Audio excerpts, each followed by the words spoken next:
Colombia sin guerrillas terroristas. He's small in size, but a towering figure in Colombian politics, a man of the people and of the elite. Reserved yet strong-willed, to the point, some would say, of going to any lengths to achieve his ends. And a president credited with stopping Colombia from falling into the abyss. This is one of the toll booths for people leaving Bogota. And I remember that about the time that President Uribe took office, security concerns were so high that there was a big sign here telling people not to wear jewelry, not to drive expensive cars, and if they were on permanent medication, to take lots of it. Clearly, this was a warning that after they left here, people were on their own and that there was nothing that the state could do to prevent them from being kidnapped by FARC guerrillas or by the paramilitary groups that were roaming outside here.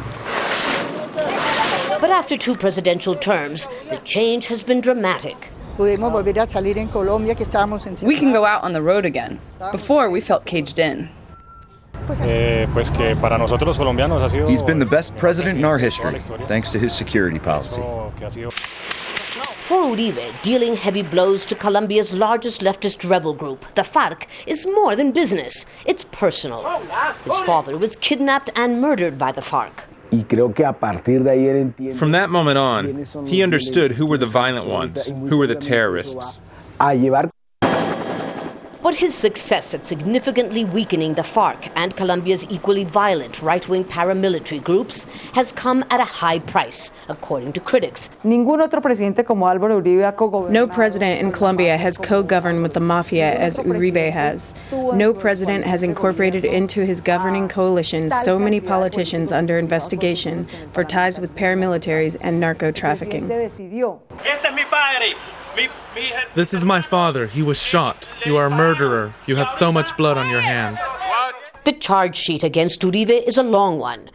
That on his watch, widespread human rights violations went unpunished.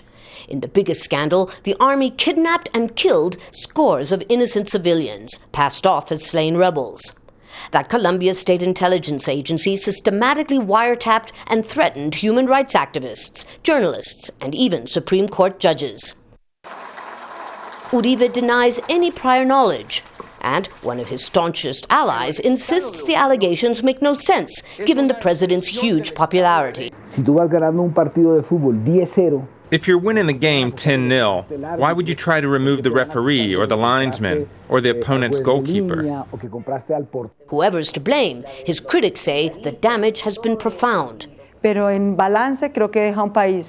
is leaving the country polarized in an economic crisis and with a legitimacy crisis, weakening institutions, especially the justice system. A president who is both loved and loathed, and who paradoxically may well be remembered as both one of Colombia's best and worst. Lucia, Newman, Al Jazeera, Bogota.